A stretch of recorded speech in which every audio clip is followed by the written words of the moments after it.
Kuya? Alis na daw si Tiny.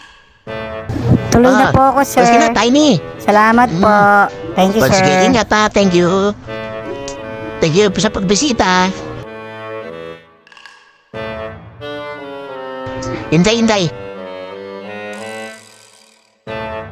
Yan si Tiny, matagal mo na kaibigan no? Ay, opo kuya. Ano yan? Puro sila unanong kapatid? Siya lang kuya. Siya lang. Tinanong ko yung kuya eh. Sabi ko sa kanya, Tiny, bakit ka unano? Sabi niya sa akin, kuya, pagkapanganak niya, namatay nanay niya. After 1 week, namatay yung tatay niya. So, ulila na daw siya. Anong connection niyo kung ulila siya? Anong connection sa yung pagiging unano niya na dahil ulila siya? Una, Eh, traka ka pala kuya eh. Ang ibig sabihin yun, wala nagpalaki sa kanya.